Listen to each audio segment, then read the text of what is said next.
my name is Shannon Swift. I'm with SwiftHR Solutions, and it's my pleasure to be able to moderate this panel for the third time. This is my third year. And I wanted to say this is a really good career path panel. 2 years ago, T.A. McCann was on the panel, and he sold his company GIST very successfully. Last year, Dan Shapiro was on our panel, and he's our closing keynote today. And Juliana was actually in the audience last year, and now I've got her on the panel. So it's a great career path. So those of you in the audience, stay tuned. So throughout the life cycle of your business, you'll constantly be challenged by whom to hire, when, and how. The generalist or the specialist, hire for experience or human qualities, those soft skills. How do you know new hires will fit before their first day on the job? Those of us who have lived through a bad hiring choice, are there any others out there? Know how devastating it can be to productivity, morale, and if it goes really badly, costly legal action as well. So we want to focus on how to make sure you're getting the right team at the right time. So I'm really excited about our panel today, so I'm going to introduce them briefly and let them each give you their initial thoughts as well. We have Aaron Goldfeder, with the CEO and co-founder of EnergySavvy. We actually have 2 savvy companies today. I'm kind of excited about that, too. I am not savvy. I'm not savvy either, but I am savvy. So you've got their bios in your booklet, so I'm not going to cover that, but a couple of just interesting things. So EnergySavvy actually turns 3 this Thursday, so day after tomorrow. So congratulations, Aaron. And the team size would not indicate their revenue, which is, can I say your revenue? Sure. So it's in the low 7 figures. It's a relatively small team for that. They now have 10 utility and government energy efficiency program customers in 8 different states. So they've done a lot in 3 years. They've gotten this far with a very small round of angel money, and it's pretty clear that Aaron has done a great job of hiring and building his team to have accomplished all of this. So congratulations, Aaron. Next we have on the end Villette Nolon, President and CEO of HomeSavvi, our other savvy today. Over her career, Villette has directly hired about 300 people in 8 different organizations, from startups in her basement to huge companies like Xerox and Pitney Bowes. A really nice success story for Villette is that one of the best teams she ever built is still together even after the company sold 14 years ago. So excellent team building there. So we're looking forward to hearing more from Villette. And I'm excited to introduce Juliana Stancampiano. She's the CEO and Chief Motivator of Oxygen Learning. And what isn't on Juliana's bio, which again you can read for yourself there in your booklets, is that back in 2009, she attended, so I don't know if Diane Renahan is here. She's in Vietnam. She's in Vietnam, that's right. Yeah. I actually knew that. So Diane Renahan put on a financial boot camp on September 17th of 2009. That same day, Juliana was in that class. I was there with her. And that same day, she closed on the sale of buying her company.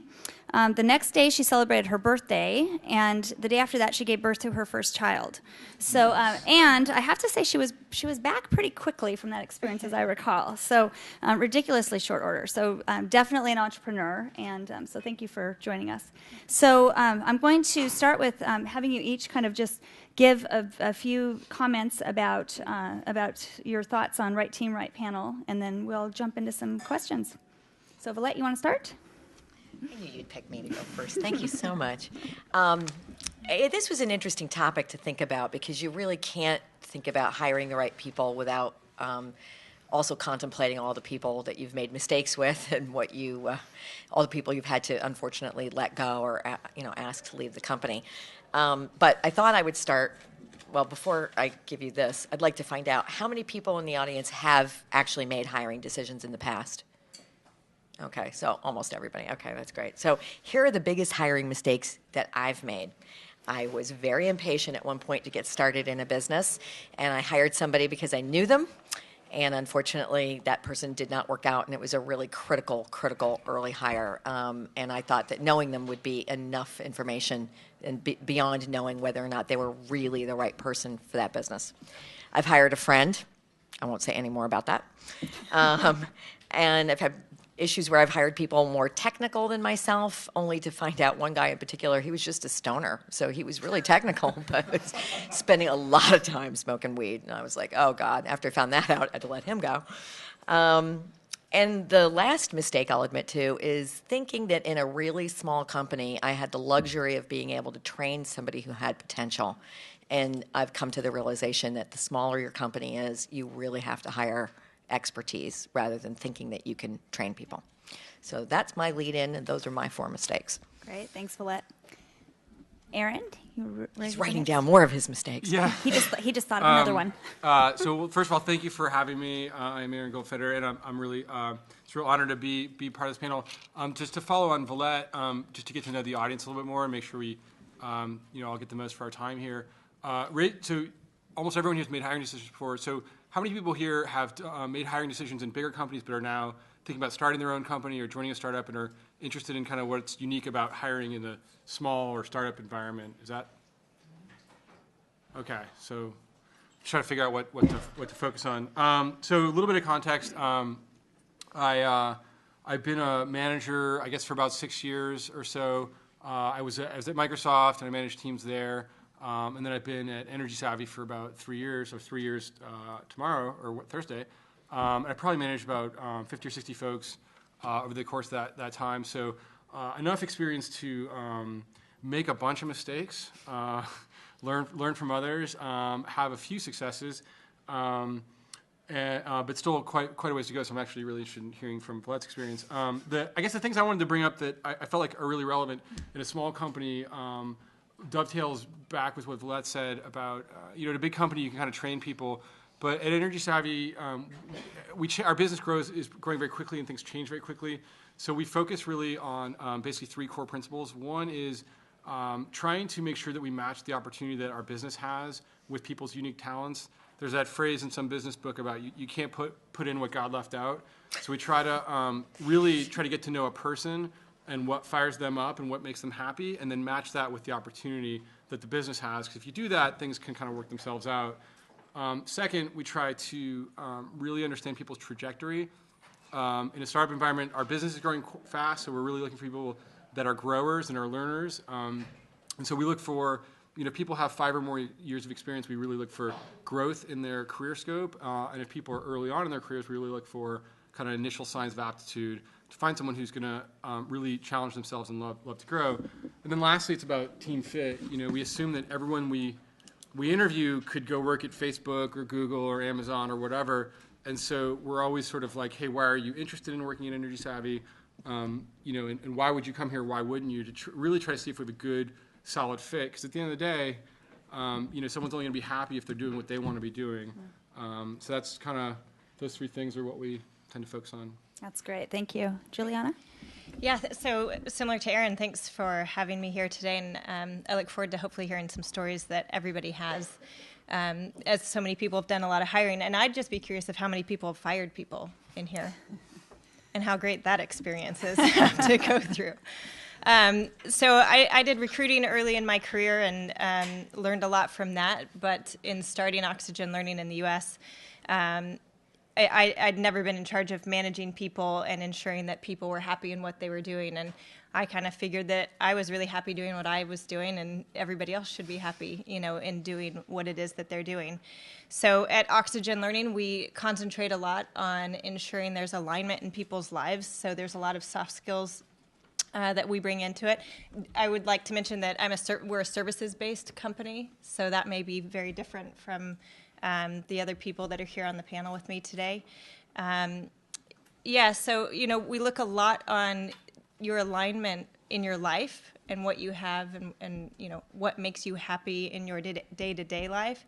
And we try to align that with people internally to the company to ensure that, they're happy and fulfilled in their job. Because normally when you have alignment, in your personal life along with your work life, you're going to find that people are really happy, they're going to grow, they're going to work harder for you and continue on. So there's a lot of that we work on with the people internally.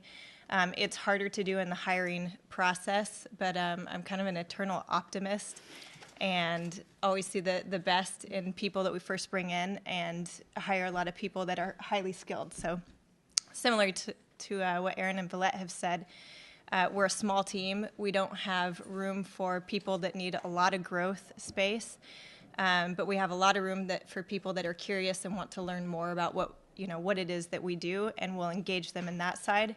But they all start out with the same basis that they've got background in what we do. They're very bright people. They're engaging, etc. So I'd say those are some of the things that we've learned and what I've learned about hiring the people over the last few years and doing my fair share of firing 3 or 4. And I find that when you fire them quickly, get it done, get it out, and let the rest of the team move on in what you're doing. Yeah, and I think that all of us who have been in the firing seat can say that hiring is a lot more fun. So one of my goals for today is that we help you to come up with some ideas for making really great hiring decisions so that it's a positive outcome rather than one where you're sitting there 6 months or a year later saying goodbye. Sometimes sooner than that. So, all right. So we'll try to suss out some of those secrets for how we do that. So I wanted to start out today by looking at the composition of our teams in 2011. So things have really what I'm seeing out there are in many cases our workforces are made up from people from 3 different generations. We've got baby boomers, Gen Xers, and millennials all working together. So how many of you have all 3 of those kind of age groups in your organizations? So I'm seeing that more and more often, and it comes with a set of opportunities as well as challenges. And then the next one is just the increasing global representation around the world. So how many folks in here have employees outside of the U.S.? Okay. Yeah. So I think that's something that is really coming into play in just the virtual nature of our companies as well, that we have people kind of all over the place. So Juliana, can you tell us about an experience you had early on at Oxygen Learning when you realized that social norms in the UK, which is where your company was started, were a little different than those in the US? Yeah, so Shannon's throwing me under the bus with a story I told her the other day. I remember this. So Oxygen Learning was originally a UK-based company. I opened a Seattle office in 2008, bought the business in 2009 when they went into what they called administration, which is our form of bankruptcy. So when I came over and opened the business, one of the things that was really well known in the UK was the fact that we had these business cards with everybody's picture was taken on them. So you went and had a professional photograph done, and it was a picture of your headshot basically, and you were behind a frame that had a picture of something that you were involved in, something personal about you. So my husband's from France. I had the Eiffel Tower in my picture. But the interesting thing is that our tagline was stripping away convention, and so your picture made you look like you were nude. So it showed you from the shoulders up, and as I hired people, nobody wanted to do it in the U.S., and I couldn't quite figure out what the problem was. But, just a major cultural difference. In fact, our bookkeepers that are outsourced, they have pictures of all their clients up, and she drew straps on me so that it would look like I was wearing clothes in the office. But there are certain, small nuances that a few people have said. We've rebranded since then, just so you know. But, people that we've hired recently have just said, I wouldn't do that. I'm not comfortable doing that, not in my DNA. And so it's just very different between. It's kind of like it was this UK Monty Python-esque kind of deal versus the US is like, we'll watch the movie, but we're not going to be the movie. So it was an interesting experience. Thanks. Villette, have you had to hire outside of your geographical area, either outsourced developers, remote sales team?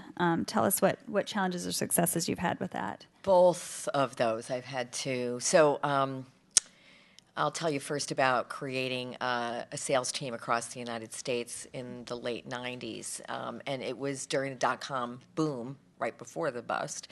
And finding good salespeople they were scarcer than hen's teeth. I mean, they were just not around anywhere.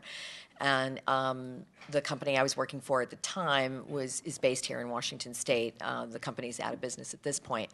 But at the time, we were looking for sales folks who had experience in selling services and understanding enough about the internet so that they could be dangerous, because the service we were selling was an outsourced tech support for companies who had a product that was going to be found or purchased online. And just putting that together took months and months and months. And one of the things that ended up happening, which I hadn't even thought of until just this second, was hiring people wasn't the difficulty. Meeting them and hiring them is a mechanical effort of going to the city, interviewing them, finding people that you thought were responsible enough.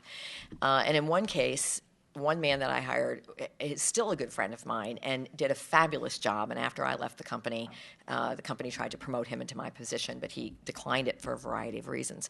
On the converse side, there was another person I hired at within a week of hiring superstar. And the second guy worked in Chicago and left to his own devices, was just an irresponsible person.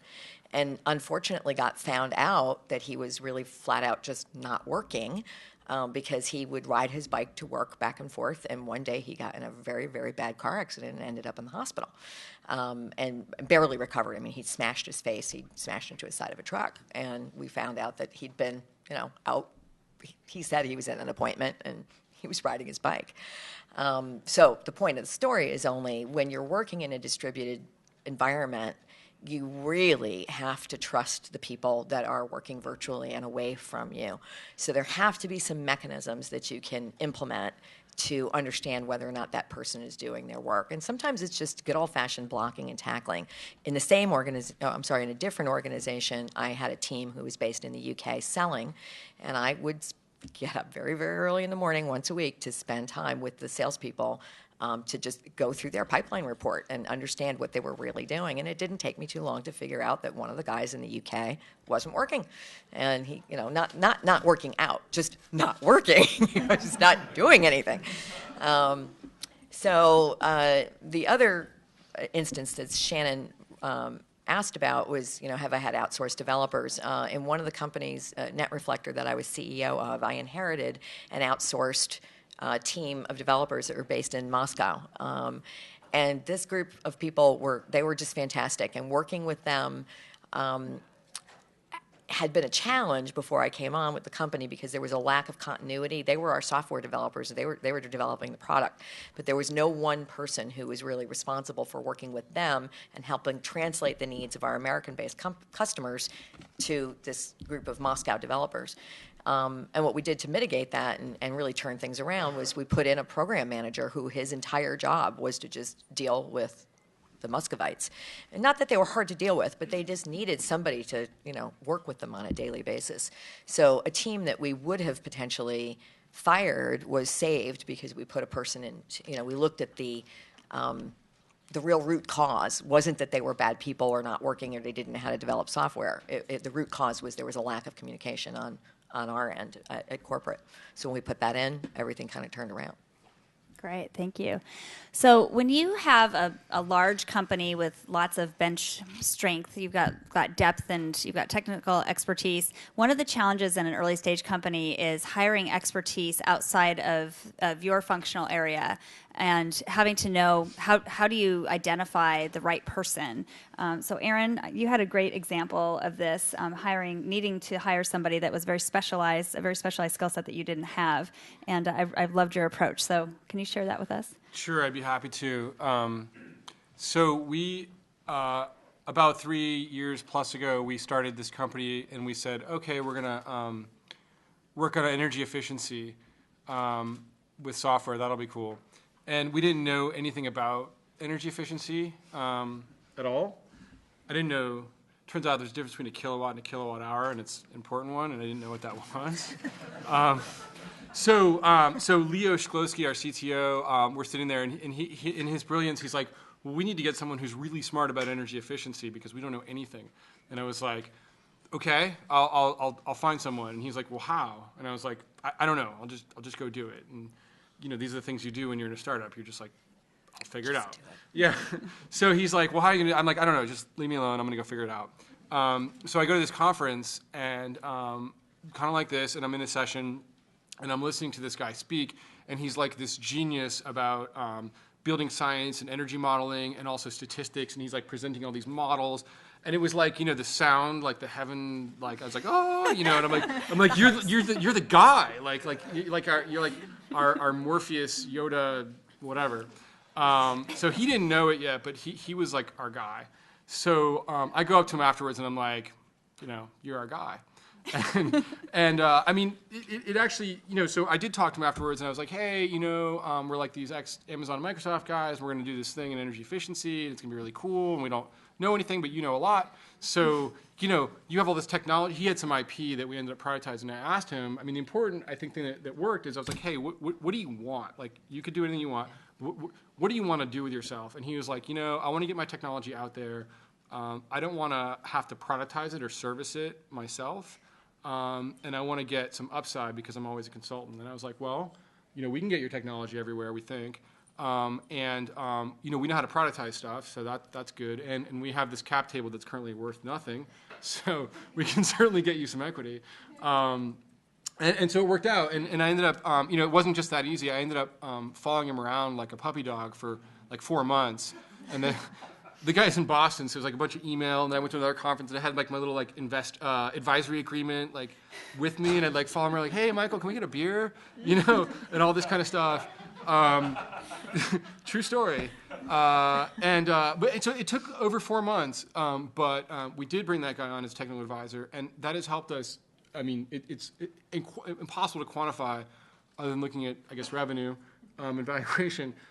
His contribution, I mean, his contributions to our company have been completely essential, especially in getting the world to take us seriously in the industry that we're in. So. Actually, I love that story too. Just looking at the conference. I mean, attending places where the people that you need are going to be, and looking for them. So it's great story. So, how many people have dealt with board of directors who have great candidates for you? Has anybody had a good success with that?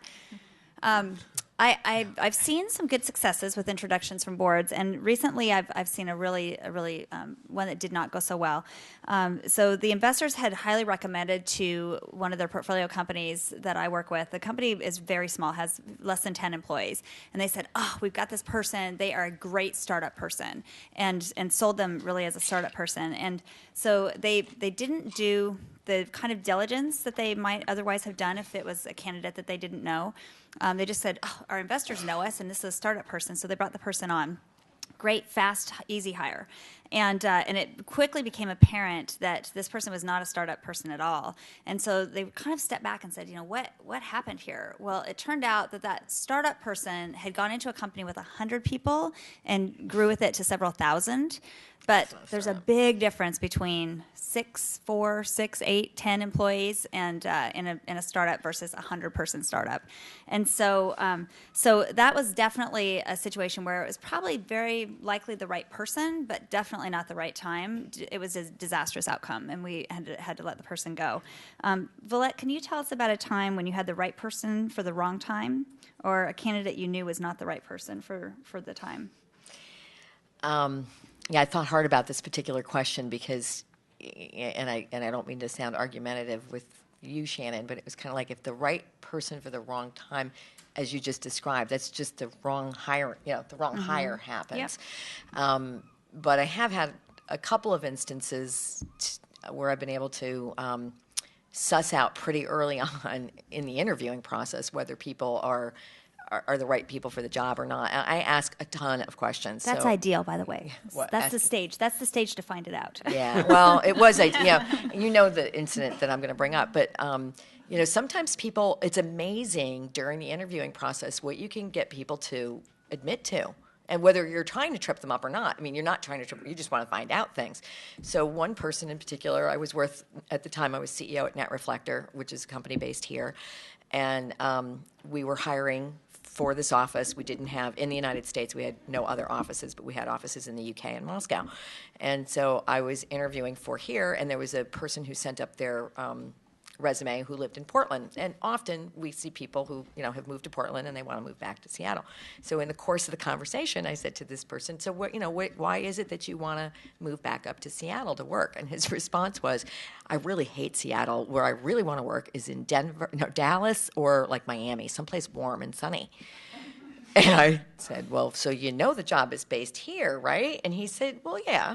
And I said, so, and he goes, well, I'm really not all that interested. I thought, okay, this makes this very, very simple. Unfortunately, other examples are some that weren't as easily found out, that you do sometimes find out within a very short period of time that the person's not going to work out. And my I don't want to call it a newfound trick, but I did this a lot at NetReflector and have done it at HomeSavvy, and it has always worked out for me. Hire a person. If you hire them as a W-2, tell them right up front, you're on 90 days probation. Your first 90 days here, or we're going to really see if this works out. If you don't have to put them on payroll and you can get them on as a 1099, you can do that and do kind of a try before you buy, and you can sell it to the candidate as, we're a small company. You may not really like this environment. You might think you're going to like it, but the reality is you might not like it. So let's try this out mutually and see how it goes. And at regular intervals, we'll meet with each other and make sure that everything is copacetic. I've hired some of the best people that way, and I've also been able to suss out really early on if the person isn't good, that you've already built into it that this might not work out, and you can then separate more comfortably than if the person thinks they're going to be there for the next 10 years and you've decided that that's not going to happen. All right, I'm just going to add a little disclaimer here from the HR side. So if you do bring them on your payroll, we actually don't like the term probationary period because it kind of implies that if they make it past that, then they're in. And so we like to just leave it that you can separate at any point in time. That's employment at will. So I do. Thank you for the correction. I do see the. Doing the kind of a temporary basis before you go to regular full-time, and we call it regular full-time, not permanent full-time. And so, but doing a temporary to a regular status or doing a contract is actually a really great way to see if it's something that's going to work out. So I think that's I've seen that work very successfully. So let's see, Juliana, how do you determine that you might not have the right person in place? It's a very broad question. That is a broad question. So it's happened to us probably 3 or 4 times, and it becomes really apparent because when you're such a small team, we have 7 people on board now. If somebody's not carrying their weight or just not up to snuff to what we're doing, it becomes very apparent to everybody very quickly. And I guess one of the best things is that your employees come and tell you. I'm very fortunate and have people that are very open and are very direct about things. And, as soon as I start hearing the grumblings and figure out what's going on, it's just communicating with that person, trying to find out what's going on, where they're at, what the issues may be, pointing out some of the things that we've seen, and stepping through that great HR process of eventually, essentially in my mind, at that point I'll know that they're going to get let go. It's just a matter of when and how it's going to happen. And then it's just getting it done as quickly as possible because it weighs down the rest of your team members. They tend to be carrying that baggage. You can't hire another person until you let them go for revenue reasons and cash flow. And so I just say, get those things done as quickly as possible. Communicate with them, get them, get things in writing in the meetings that you're in and end it for everybody. And it's funny because by the time you end it, the person's like, I don't think I'm meant to be here. And you have that conversation. You're like, yeah, I think you're meant to go do something else as well. So. I'd like to follow on that because I think my observation is that like any organization is made up of the people in it. And so there's a culture that starts to become part of the organization, whether it's intentional or not. And a person who doesn't fit in, it's almost like a little disease where the rest of the organism has to eject them, get them out. Mm-hmm. And they do. They get to a point where they go, I'm just not meant to be here. It just doesn't, it's not a good fit on both sides. And helping them realize that, that's a skill, just to get people to say, yeah, you're right, I should go. And the quicker the better. The quicker the better, yeah. So, Erin, what are the data points you look for to evaluate a successful hiring outcome at the earliest stage? So you've been around 3 years now. So looking back, what are those data points that let you know that you're going to have a successful outcome? We just ask our HR department to provide their weekly reports. And he does not have an HR department. Yeah. Yeah, that'll be the day. I can't wait. Yeah, I mean, a lot of it depends on the role, right? So, I mean, we have kind of most roles that you'd find in a company, sales and marketing and product development and client service and things like that. And so, a lot of it depends on the role. I do think it's more qualitative. I mean, we do have some quantitative things about, schedules on the product side and sales targets on the customer side.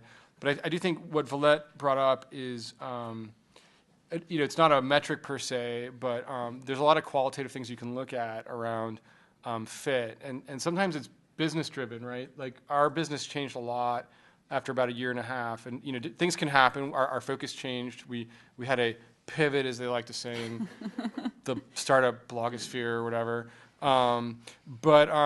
Things changed, and we had this woman who was like brilliant in her role in our kind of our old business. I mean, she was remarkably talented in ways that I could never be, and she was so good, and I cherish her for that. But when our business changed, she was no longer a fit, and the things that we needed, then the business called on the opportunities that the business was availing, weren't a fit for what she was great at. And so, it wasn't really a metric as much as you could tell by the kind of the way the organism had shifted and grown. And from a qualitative perspective, it was no longer a fit, and we had to let her go. And what was remarkable about that actually was how amazing the people around her. In that new role, she became a hindrance, and it was hard to tell at the time, but she was actually blocking people around her from really shining. And when that, I see someone nodding their head who's been there, yeah. I mean, when that person was removed, who I still have a very good relationship with, the people around her became like profoundly good at what they were doing, and they were remarkably well suited for what the business needed at that time. How exactly were they blocking? I'm curious to know. So it's interesting. This person had a pretty dynamic personality, and someone they worked with, another woman, also had a very dynamic personality. But one was like, I mean, I don't want to get into age stuff, but there was like a 10-year gap between them.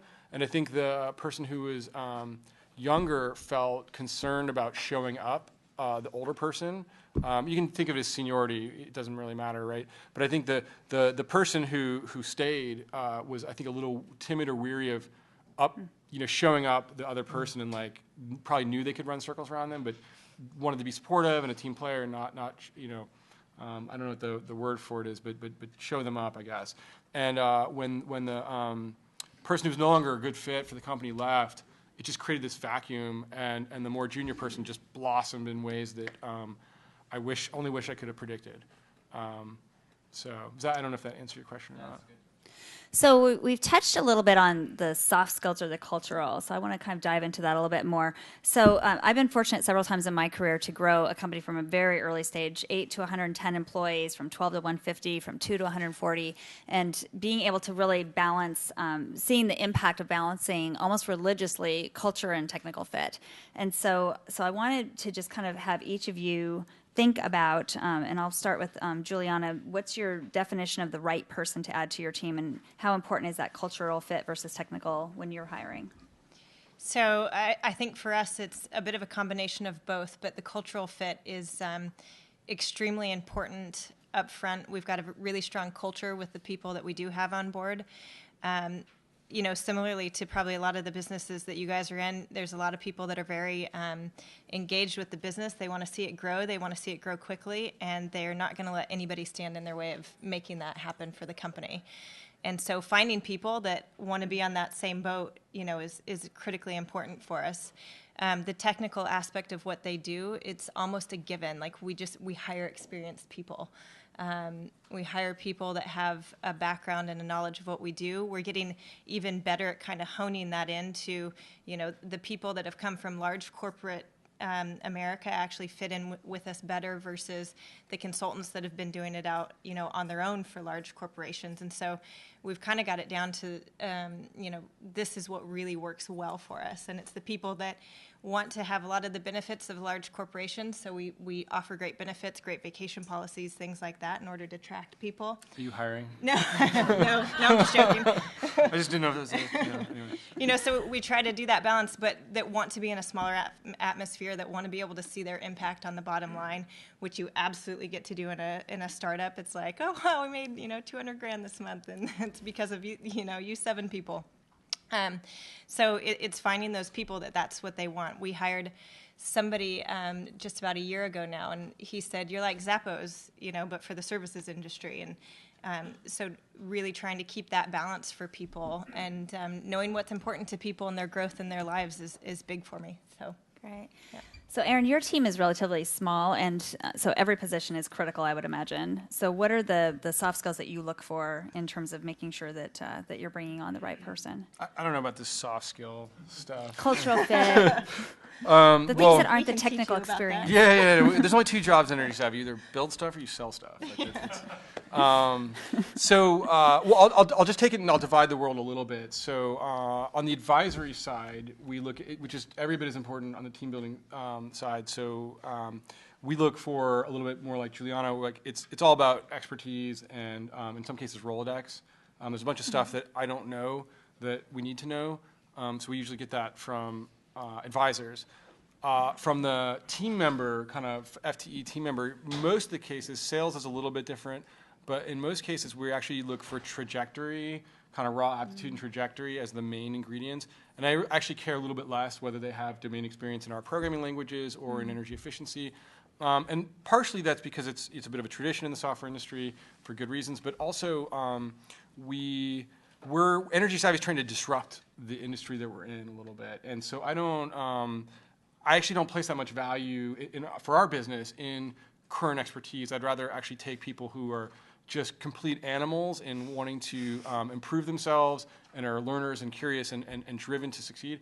And then if they're excited about it, point them towards energy efficiency and let them internalize the industry and then reflect that back into what we should do. So I would say that's the kind of core thing. Good. So, Villette, what are those attributes that you look for when looking for finding a cultural fit? Well, the short answer is the two skills I look for, no matter what the job is, are communication and writing.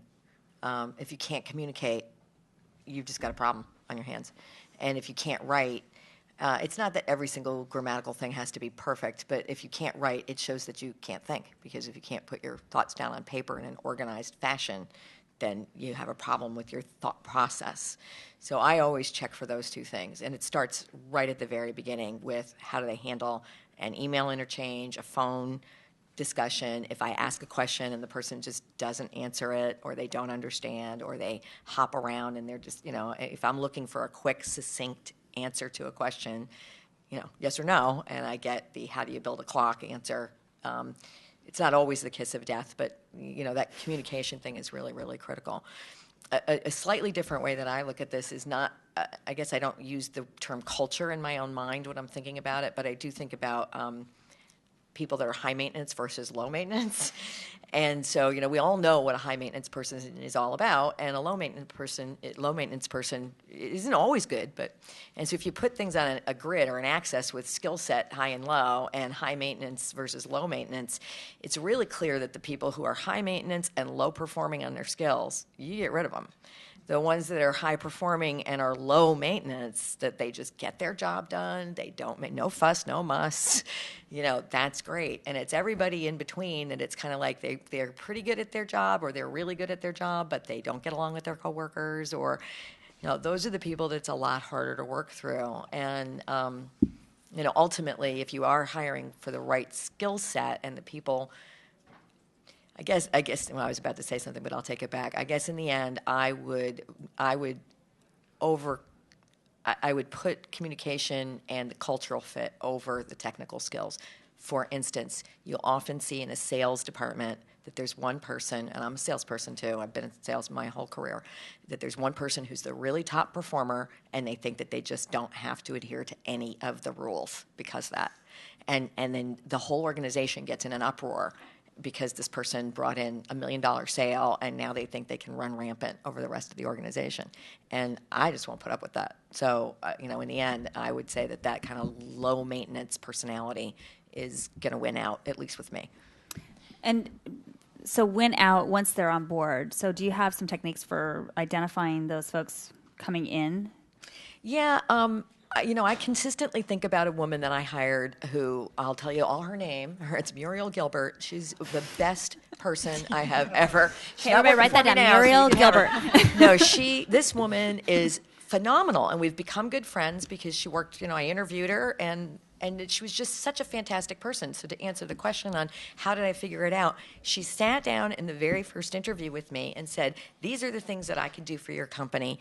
specifically, not just, oh, I'm good at this or that. She says, I've looked over your website, I've looked over all your news releases, I've looked over, and these are the 10 things that I would do if I started here on Monday.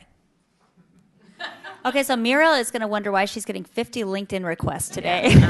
So, but I mean, she was a good, for me, she was really good because not only was she a great employee and we become friends and she did a good job and all that great stuff, she really helped me understand that just in the interviewing process, she was head and shoulders above everybody else because she started out the interview the right way with what could she bring to the table, and that work ethic showed itself through all, and I worked with her for 5 years. I brought her from one company to another. And other people who interview in a little bit more, I don't want to say lackadaisical, but it's kind of like a generic interview, they just never perform as well. So I'm going to switch gears now and talk about the type of employees that we bring in. Hiring specialists versus generalists, and that's always a challenge in an early stage company because you need some expertise. And one of the things I heard Aaron say was that you actually got him on as a technical advisor. And so that's one option for bringing in that specialization. The other one is contractors and consultants versus full-time W-2 employees. So I'm going to have each of you kind of give us your experience with that. So Juliana, under what circumstances or for what roles have you made the decision to hire a consultant versus a full-time W-2 employee? Yeah, so this was really clear for us up front. I've hired all W-2 employees for the core things that we do, so facilitation, design, running our office, and sales. And then for anything else that I can't afford the expertise in, we contract out. So CPAs, HR, bookkeeping, we have a CFO. All these roles are on a contract basis. We do have contractors that are in Western Europe and a few parts of the U.S. that do facilitation for us, but it's specific facilitation where it's what we call rinse and repeat. So they're going out and they're doing the same programs over and over again. So there's less of a issue necessarily with quality control. It's a lot easier to control for us. But otherwise, it's like if it's not core to our business, it gets outsourced. Great. Somebody else can be the expert for us. Yeah. That's great. I think, I'm seeing more and more functions that are being outsourced. I like that you have your core business is really where you're focusing. Yeah. That's great. Aaron, in what situations or for what positions would you look for a specialist versus a generalist? So we already talked kind of about your technical advisor, but just in general, as you look at your team. Yeah, I mean, I think it's a little bit similar to Juliana. In that regard, I mean, we have a portfolio of sort of service providers that we work with. For all these kind of vertical, we have a financial consultant and HR and banking guys in here. So there's that, and then there's expertise in industry awareness, and so that's usually advisory board because we typically the people who are interesting enough to have the Rolodexes and expertise that we want, we can't afford, or frankly they don't want to work anymore, or if they say they want to work, it's probably not hard enough or hungry enough for us. Just put it out there. And then we have some kind of edge roles that we try to do a little bit of try before you buy, but that will probably grow into full-on departments at some point, but you just don't know both on their performance as well as the financial realities of the company. But one thing on this whole 1099 try before you buy thing, I mean it's a really cool idea. I think it's great if you can do it, but I mean some of the folks that we hire, I mean they have kids, like they're worried about insurance. They're leaving Microsoft. These kinds of things, right. And sometimes you have to take the bet. And so when we bet, we just do it, and then hope for the best. Yeah. For me, it's specialist versus generalist in a small company. I don't want to say it gets hard to be a hard decision, but I'll give you an example. When I started HomeSavvi, much like Aaron said, there was way more that I didn't know than that I did. And we, over the course of the company, have had two different people who've been very young folks, come right out of University of Washington. Both of them, when they started with us, were like 21 years old. And, so if I didn't know anything, they'd really, they're just like, whoop, this is my first job, woo!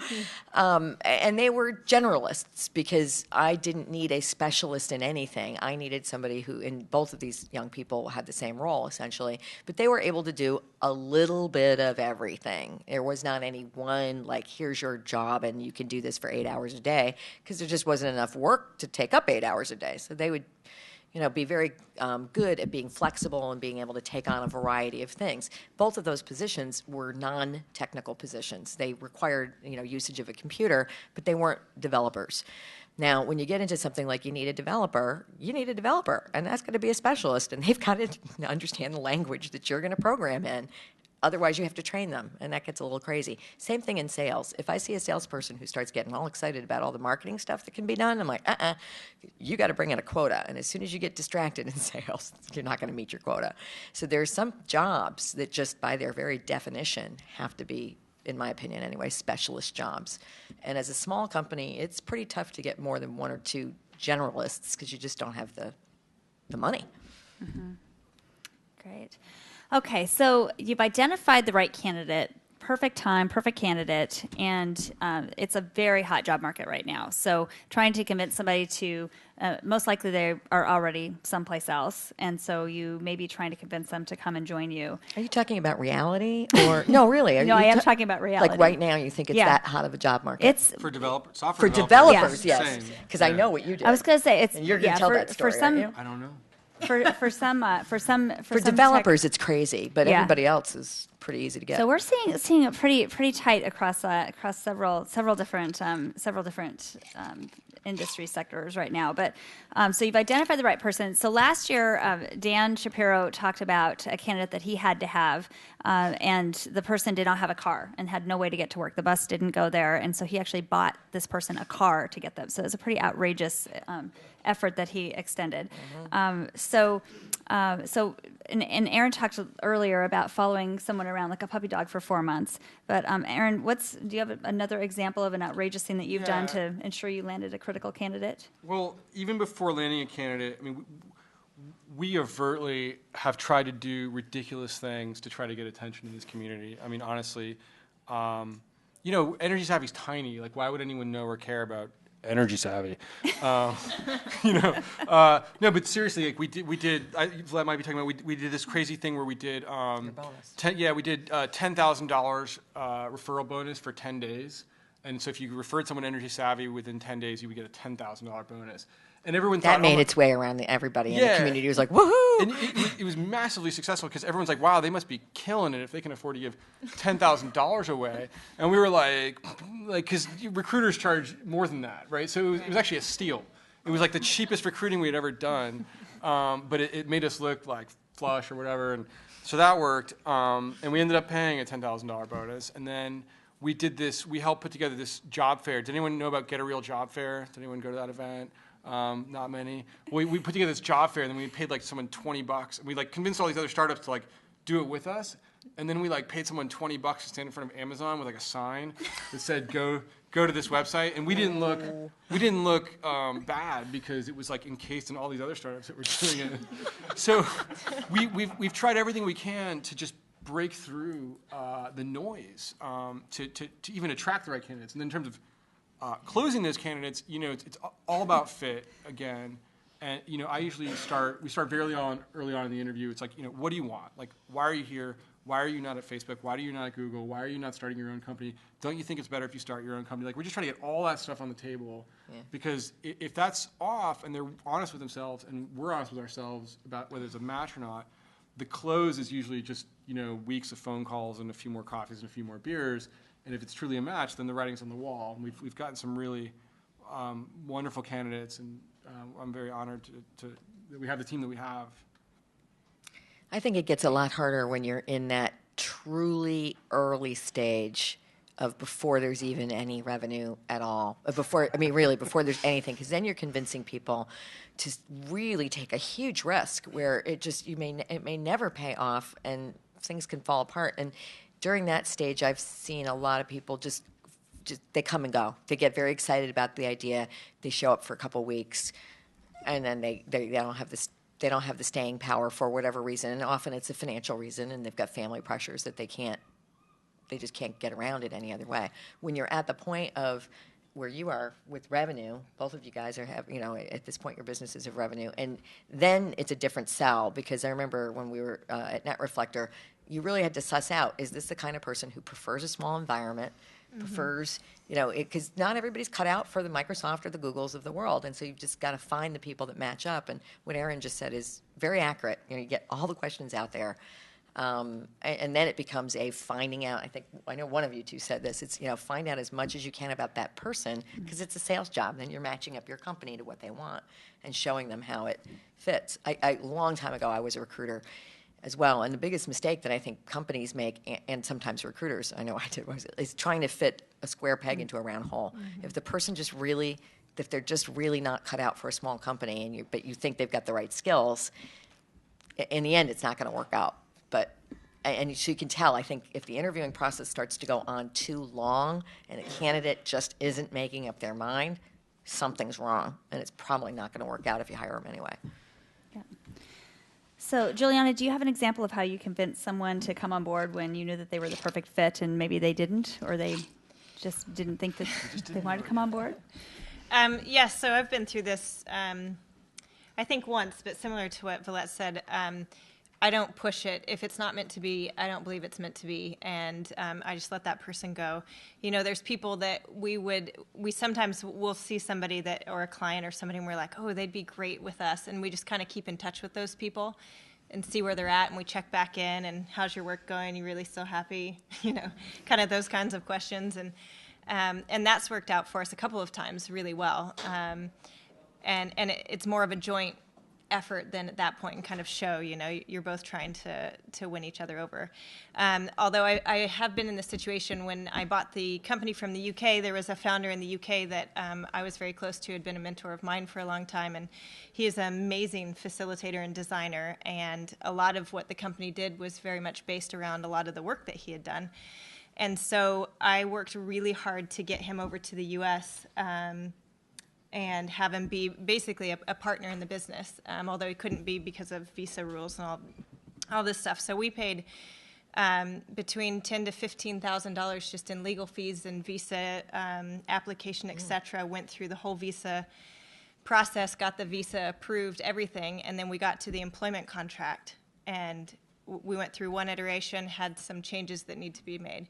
Went through a second iteration, he came back, still needed changes made. Got to the third iteration, and I said, why am I doing this? It makes absolutely no sense. And just, I really had this paradigm shift about the company is not based off of one person. It's based off the strength of a team. I'm not willing to put everybody else in the company at risk for this one person that thinks he's so special. And I had that conversation with him and let him go. It just said, it's not going to work out. You can stay in the UK. And it was really funny. We went around to our clients who'd met him after that and said, you know, he was coming over, he's not coming over. And we learned that it didn't matter. And they were like, well, are you still doing what you do? I said, yeah. They're like, great. You know, that's fine. And so I think sometimes we just put so much emphasis into this perfect person.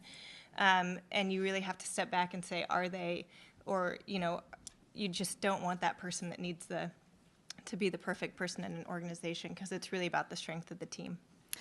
You know, I think that's a great story. I'm thinking back to Villette's comment earlier about the high maintenance person, and you know, I've seen that as well. If you have a high maintenance candidate and you are working so hard to get that person on board, you probably are going to continue to work that hard after you've got them on board. So that's actually a good thing to think about in your screening process. If it's not going easily, it probably won't be easier after they come on board.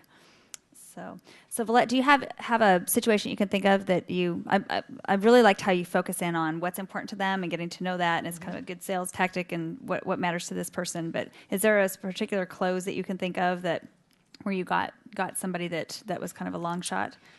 I'm thinking back to the guy in New York who I was talking about before, who had been, once I left Safe Harbor, he was offered my job. He was working for Ernst & Young at the time. Big fat salary, Morristown, New Jersey. If anybody knows it, it's a very nice suburb of New York and very expensive.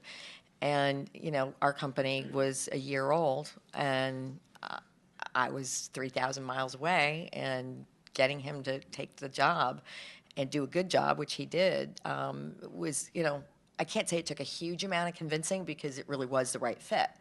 And so it, you know, and I was surprised, because I remember thinking, you know, like, you know, you've got all of these things you could be doing at another kind of company that's clearly, got a career path associated with it, or you could come to this startup. But he was really excited. So, if you're asking the right the candidate the right questions, they'll tell you that they, want to be with a small company or not. And as I said before, if you ask lots and lots and lots of questions, stuff surfaces that you would just never expect. And so did I have to do anything extraordinary, like offer $10,000 bonuses or visas? And no. What are you trying to say? But yeah, so I think for me, convincing people to come to a small company, that's been the biggest thing. Is helping them understand that they can either make as much money or have as rewarding a career at a small company as they can at a very large one. That's a little bit more tricky. And if the person isn't inclined in that direction in the first place, it's a really hard convincing to do. Yeah. So, whether you're using your personality to close them or money to close them, no, I'm just You use money to attract. Yeah, when Aaron did that, I thought that was your attention. truly, I thought it was the coolest thing. And you were right. It got you notoriety in a variety of ways that were all positive. And I just thought it was very cool. And I thought it was even more interesting that it was a bonus to the person who gave the referral and not to the candidate. Candidate gets the job. Yeah. They get a paycheck. Yeah. And it worked for you. It absolutely worked, but I mean, mostly it's just, we just know we have to try to stand out. So we do enough stupid stuff, and then eventually one of them looks smart. So, all right, we're going to have some office hours, and I'm going to allow some time for questions, and then we'll have office hours after this if people want to stick around to ask specific questions outside of the group. But I would love to just hear any final words of wisdom that each of you has for the team as they're looking to establish that right team, right person. I do want to throw out something that came up a little bit earlier was if it's the right person, it should be the right time. But I think one of the things that I heard from Juliana that it resonated with me. I'm in a services business as well, and our team is definitely at a specific point in their career where they're a great fit. And if they're not ready to leave the corporate world and do what we do, it's somebody that I will keep in touch with. And at some point they're going to be we're going to be the right time for them. And so we already know that they're the right person. So I do think that keeping your pipeline active is a really good thing to be doing always. And if at this stage they're not the right person, as you grow, your needs will change. So I like the pipeline. But why don't we just start with maybe Aaron with you in terms of just other words of wisdom for the group? I don't know about wisdom, but I do have some closing thoughts. One thing is, and folks in here that run teams, you guys know this. Every bit as important as recruiting is re-recruiting. I'm re-recruiting my team every single day. And we don't do wacky things because we have a lack of candidates. We do wacky things because we're trying to get the very, very best people that will honor us by working with us. And so, re-recruiting is, giving people real jobs, giving them the power to say no to me, so they have real authority in the company. And also just making sure that, to the best I can, trying to understand where people's heads are at and try to make it a great place to work. And the reason I bring that up is because it's not just a tacit sales pitch, is, I found recruiters that we've worked with turn around to the recruiting department, excuse me, and then try to hire out of our own team. Like in the software, it's a brutal world out there in the software industry right now. Seriously, I'm almost tempted to mention their name, but that would be improper.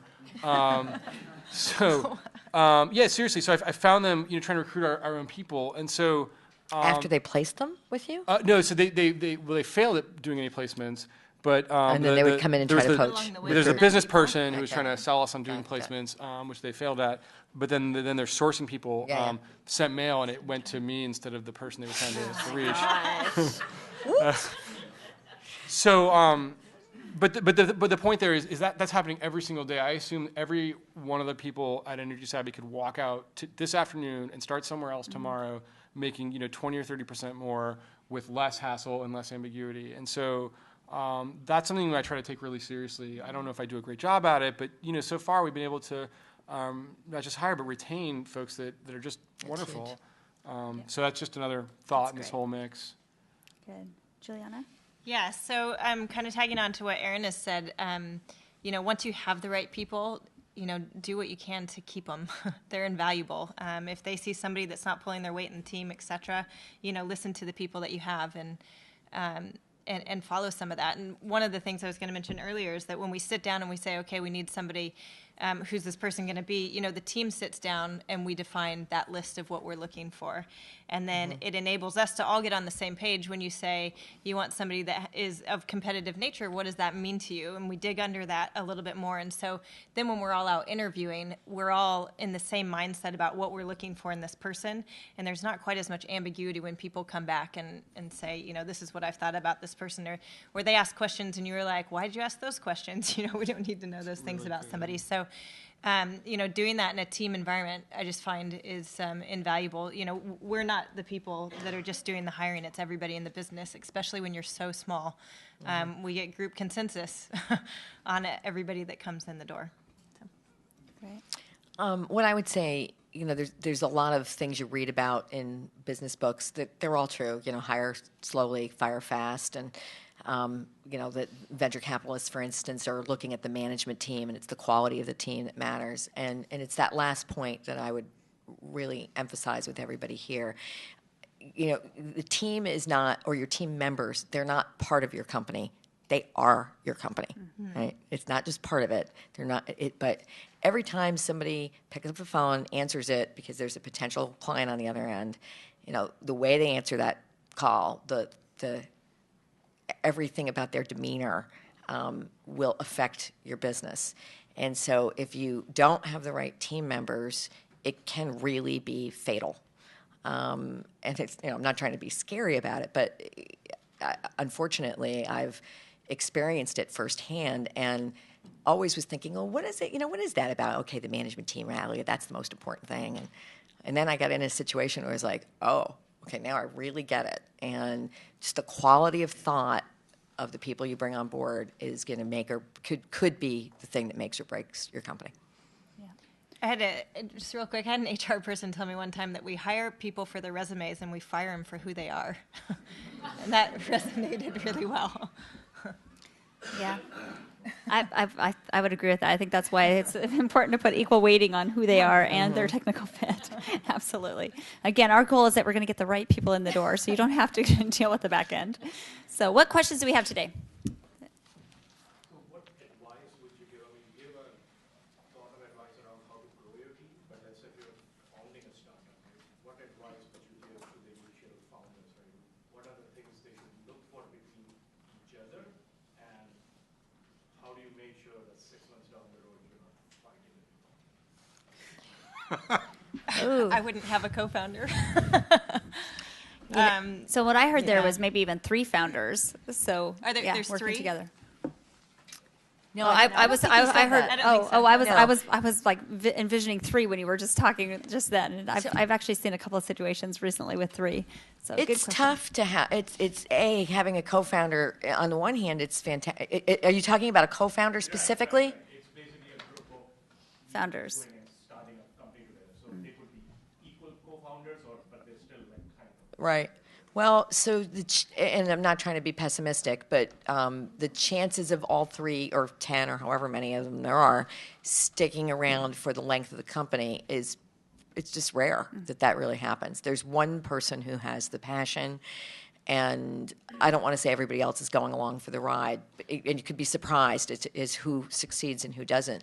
The only way to try to play it out, in my mind, is to talk through every single eventuality. What if a year from now X has happened or not happened? You may have to get into a situation where you're really allowing each other to look into your personal finances. Are you going to be able to stick it out? Sometimes it's not a financial matter. Sometimes it's a temperament matter where the person thinks, yeah, I really want to do this, but then once, a certain amount of time has gone by, it just doesn't work out. So there's no perfect solution to how do you find out in advance if it's going to work out or if it isn't. Again, I'd get back to, you're working together your first few months, just trying to form your ideas. If it's all going well and smoothly and little fuss and muss, you got a pretty good situation on your hands. If every little thing is a pain in the ass, you got a problem. I just, Yeah, go ahead. please. I was just going to say, I slightly disagree with that. I would say nail everything down in a legal document. Make sure that everything is extremely clear, extremely laid out. You've talked through everything. I've seen co-founders that have done run a successful business for 10 years, then fall apart at the 10-year mark. And it's like, oh, where's that contract that we should have put together in the beginning? Well, we never got around to it. We were so excited to start the business, blah, blah, blah. Just everything you do, get a good legal team and make it signed in stone. And everybody knows where they sit. The only thing I would just add to that, definitely legal docs important. But I chuckled a little bit when you brought up the fighting thing, because my co-founder and I, we fought like crazy. So like I don't know if not fighting is a goal we should have tried to achieve. But we had a third person. But was it good fighting? Because there's Some good of it fighting was and there's good. bad fighting. Yeah, there was Respectful or sometimes productive it fighting. was not. So but we had we had a third co-founder who was like a chairman, and he provided a bit of a dispute resolution framework, so that can be really helpful. But I think following on Villette's thing, I think the biggest thing, I don't know what your business is like, but one thing that can help all these problems is customers and revenue. Like, it's sort of the equalizing thing. So like the faster you get out of like the thought sphere and the sooner you get into like the how do you start making a customer dent. For us, I mean, and coming from Microsoft, I knew nothing about revenue and stuff like that. And so getting, seriously, and so getting, that experience, we made like money 28 days after we cashed our first investment round. It wasn't a lot of money, but it was something, and it started that flywheel. So. Good. Yeah, Connie. So how many times might you see someone or talk to someone before you hire? How many touch points are there? I think it depends on the candidates. There's no perfect number, but we normally probably average 3 to 4 times. I would say 5 to 10. So including taking them out for drinks? Well, so it depends on the candidate, but I mean the interview process is resume screen, phone screen. We make people code before they come in for interview. Dev screen, 5 interviews the day of. So that's just the interview, and then if it's not a natural close, we might do 3, 4, 5 phone calls, dinner, happy hour, whatever. So it just depends on the candidate. Yeah, nothing different. I think the position might make a difference as well. Some positions If we're you've seeing seen somebody right now, more than 10 times, something's going wrong. You're dating. Yeah, you're dating. So. It's all about that personality thing. Yeah. Do you have some general rules when it comes to compensating the employees with stock options? Are you basing this on performance? Do you give stock options to all employees versus only some of them? So are you looking at initial offers of people coming into the company as you're hiring, or are you talking more in general? So generally, one thing I would say is having just built one company that's not even there yet, I'm not qualified to answer that question, but the one really good sort of hire we made early on was, great lawyer. Perkins Coie's here, Wilson Sonsini's here probably. Like, they just have great guys. And the right lawyer, the right corporate finance lawyer will have like dozens of cases of this stuff. They might even have spreadsheets that have common equity per role.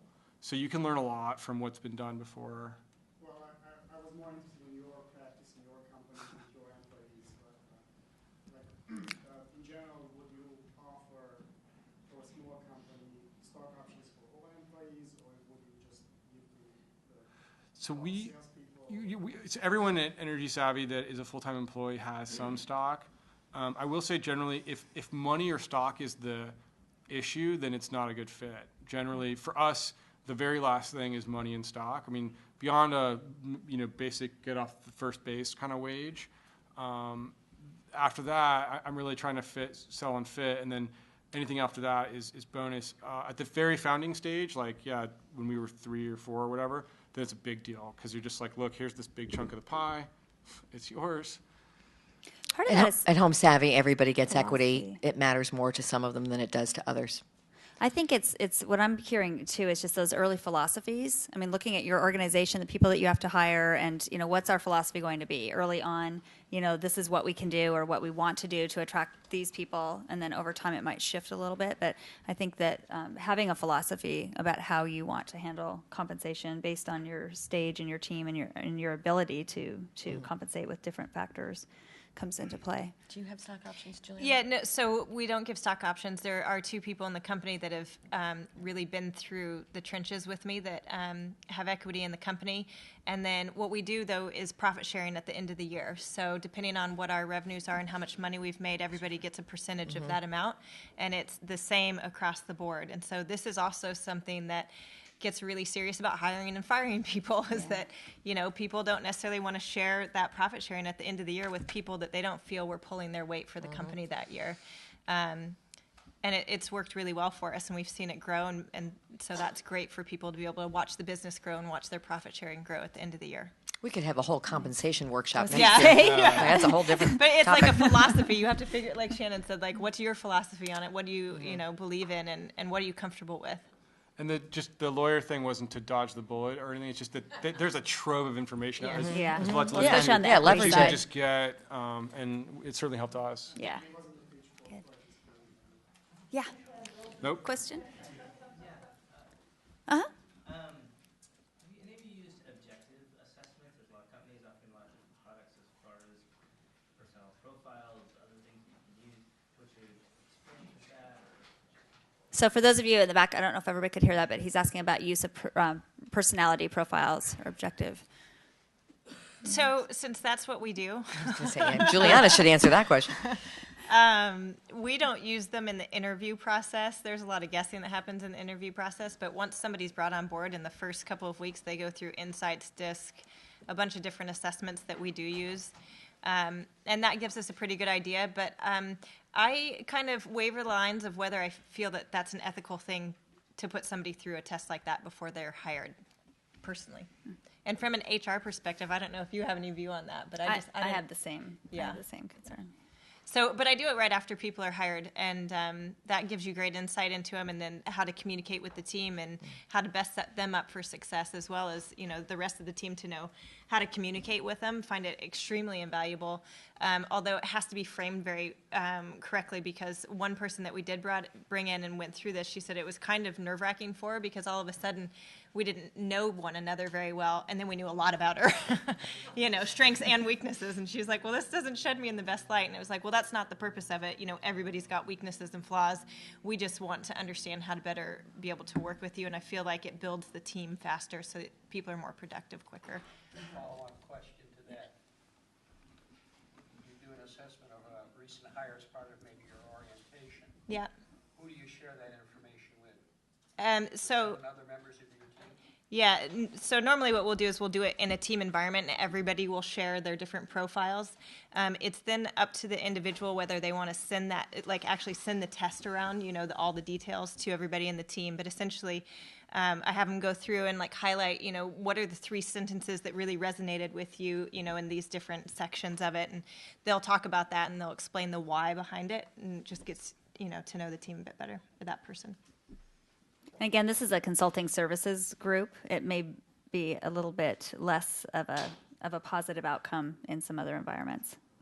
People have to be open to it. Mm-hmm. Definitely. We don't use anything objective, no objective testing, and nor have I with any other company. But I recall when I was young, specifically 2 companies that I went to interview for, and I had to take a test at both. And it was an aptitude test in both cases. And one company I got hired, and the other one I didn't get the job. But it was, and at the time, I think because I was 21, it was like, okay, I'm taking another test. I've just got out of college. Just took a whole bunch of tests. Here's one more. And we do a lot of behavioral questions in interviews, and through that you can uncover different, people's ways that they work and how they think about things. Yeah, that's versus the test. That's what we recommend. So, a question over there.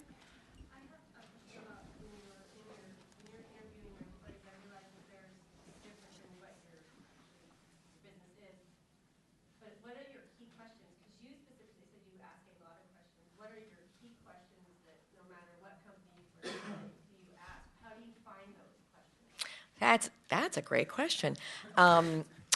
I have taken the time, because now I'm old, and I've had a lot of time. Oh, yeah. Anyway, over the years, I've developed interviewing guides for a variety of different positions. And so I have one for marketing people, I have one for salespeople, I've developed one for developers, because I'm not a developer, and it's really easy for them to snow me. And so I've just taken the time in advance to get certain questions down. And so back to something we didn't really talk about, but in knowing when you have to hire, when it's time to hire the person, what I find a lot of companies do or managers do, I got to hire somebody. And then they haven't really thought it through. And especially if it's a new company, and so all the roles are new, people don't always take the time to just literally write out the job description, because forcing yourself to write it down forces you to think it through in a different way. So over the years, I've developed various guides, and there isn't a set of questions that I would ask everybody no matter what, but there are a set of questions that I always ask salespeople, a set for marketing people, and so on. And I'd be happy to share those guides. Nice. Send them over. Sure. I mean, I have 3 questions I almost always ask no matter what, and, your mileage may vary, but, one is, why are you here? Like, seriously. 2 is, what's your dream job? Like, I want to know what makes someone happy and what they actually want to do. Because if we have a match to what they want to do, then chances are we've got something to talk about. And then the third thing is, usually, why would you not take this job if we were to offer you one? And usually those questions I'm setting up the close, often a month before I have the opportunity to try to close them on the team. Because, a month later, if we really like that person, I'm like, look, you said you wanted to do this, this, and this. This other job, maybe you should go there, but I don't really think it, do you think it does that, and that? And they're like, no, it doesn't really. I'm like, okay, well, I think we do that, and that. And they're like, yeah, you're probably right. I'm like, okay, so what do we do now? And then they show up. Christina, joined our team recently. Is that fair? Yeah, and those are 3 really good they're good questions. You have to ask those kind of questions. So. I don't have a set of questions. I'm very much a gut type of person, so I probably ask some of the similar questions along Erin's line, but otherwise it's just going out and having a conversation with the people and finding out what their interest is, where their passion lies, why it is that they're interested in moving potentially from one area to a different area, and joining a small team, etc. I had one person I interviewed recently, and she came on board, but I said, well, there's only 7 of us in the team. This is a really big decision for us. And she started laughing. And I said, well, why are you laughing? She said, she was a client. She said, well, I thought there were like 150 people. It's like, okay, well, that's a really big difference. Yeah. But do you want to join an organization that's nice 7 people? Yeah. It's interesting what you can uncover when you're, and you just don't realize it, right? We always, you think about your company and you're like, of course we're only 7 people. If we were 150, we'd make a lot more money. So one of the things that I like to look at is what your role on the interview is. And so my role, as you might guess, is most often on cultural assessment and making sure the person, and what I say to the candidates are, I want to, you're going to have people asking you questions to determine if you're a good fit for us, but I want to make sure that we're a good fit for you. And so my questions are more around a lot of self-assessment, a lot of, what motivates and drives them, where do they light up when they're talking about their past experiences or past roles or companies that they've been with. So I think, a lot of the questions need to be tied to kind of what's your role in the interview and what are you trying to assess. And the other thing is to be prepared for candidates asking you questions. I've seen companies lose really critical key people that had been extended offers because the management team had different answers when they were asked the same question by a candidate. And so that's something that I try to make sure that everyone is prepared for. Okay, if you don't want to answer these questions, that's okay, but make sure you all know how you're going to respond to these. So that's really critical that you're being interviewed too. It's a 2-way process. After that, you should go back and make sure there's alignment within your own company. Yeah. The party line. Yeah. Yeah. Yeah. Do you interview in a group, or is it all one-on-one? And is there a consensus process if it's one-on-one? Do people make joint decisions, or do they have veto rights? So it varies for us. It's sometimes it's one-on-one. Sometimes it's a couple people taking the person for coffee if they've been in the office for a while. It just kind of depends on people's schedules and where we're at during the day. And then we all come back and talk, we send the person away, and then we all sit down and have discussions. And if there's questions that weren't answered, then we bring the person back in and reset that up. But it just varies. It's hard to get 7 people and, back to back. It's a good thing you have an odd number. We use a similar process, and in the end, everybody has to do that, and we count up how many, what direction of the thumb goes. Majority vote. Yeah, usually. We sort of similar. We do one-on-ones, and then between each interview, we'll give each other feedback and find out what else to probe into and what things might have shown up, and then, we'll either cancel the interview in the middle if not, or bring it all the way to the end. We'll do like 5 interviews, and then we make a decision from there. I will say one thing we do that's a little bit different that candidates actually seem to love is we're super frank. So if we're 3 interviews in and it's not a fit, we'll just say, hey, you know what? Rather than make you wait 2 weeks and like deal with someone in HR and kick around email, we're just gonna tell you this just isn't gonna be a fit. And then hopefully it stops there. But then they'll be like, well, why? And they'll be like, okay, well, here's what we saw and here's what we think. And more often than not, someone's like, hey, I feel like that's really where I'm at, and I really appreciate you being forward. Or if they're on the bubble, we'll say, hey, we think, we just try to tell it like it is. And I think in a world where people are so used to being, avoiding taboo topics like that, people seem to really appreciate it, and it saves us time. I've actually had candidates, when I've taken that approach, I've had a candidate say, you know what, I know who you need to call for this position. So, yeah, you're right. It's not me, but you should call this other person. And so, I think that approach works really well, respectful. Yeah. Yeah, I wondered if any of you had any suggestions around vetting potential co-founders, especially if you don't have a long personal history with them. Why do you need a co-founder?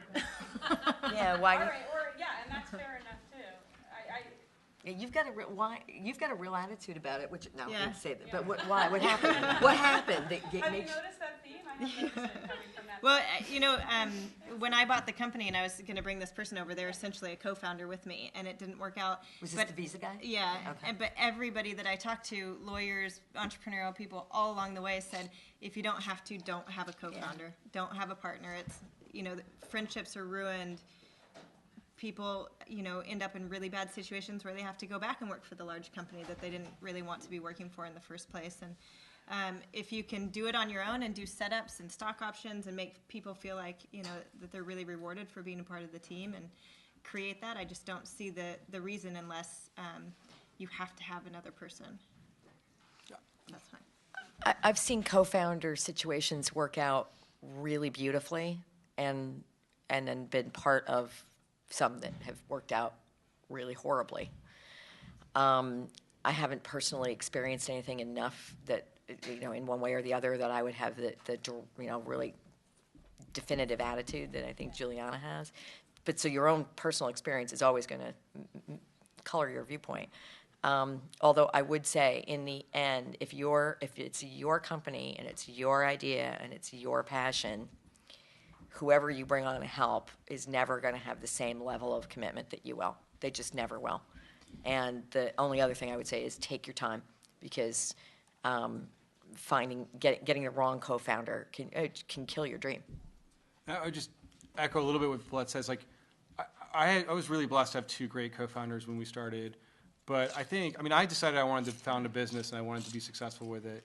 And I got the first part done. And so, having co-founders has been great, but I was just like, I'm doing this, period. I don't care what happens. Like, I'm just going to do it somehow. And I think it's, building up EnergySavvy has been the hardest thing I've ever done professionally, or really anything. And so to take those kind of punches and the work that it takes, like, you just have to decide, like, this is just going to happen, period. And if you find a co-founder, great. If you read Paul Graham or whatever, all this, Silicon Valley blogosphere stuff, you would be led to believe that you have to have a co-founder. And I think, Juliana's right, that you don't necessarily need one. But to the extent you're going to have one, and it's been massively beneficial for us, and I couldn't imagine doing it without him. 2 things to consider. One is, the biggest thing when Leo and I started the company together, along with Carl, was personal integrity. And I had a friend introduce me to Leo, and they'd worked together, and so I knew, like, look, if all else fails, the guy is personally ethical, which means we've got a framework to deal with hard things. And Carl, I've been doing for years. But the other thing is, and again, this is where kind of corporate mechanics can help, is there's all kinds of like reverse vest things you can do on stock, and sounds like you know in your head, so you know this stuff. It's kind of like little safety nets you can do when you're like, hey, great, let's run at it. And then 3 months later, you're like, you know, this is going to work. You can, you know, pull some ripcords. And I'd agree with Aaron. I don't think I'm against it by any means, but it's like know the people that you're going into business with, have all the legal stuff in place, like make it really clear for everybody. You know, if somebody's not pulling their weight, this is what it means. You know, if we have big decisions to make and we're an even number and we have even amounts in the company, who's the third party that gets to break those decisions? Like, just to have it all in place. Because I think where it goes bad is when people are like, well, I want out now, what do we do? And there's nothing there to protect the other people that are like, I'm doing this whether you're with me or not. Yeah, no, thanks for that, those candid answers. That was helpful. Great. How about time for one more? Go ahead.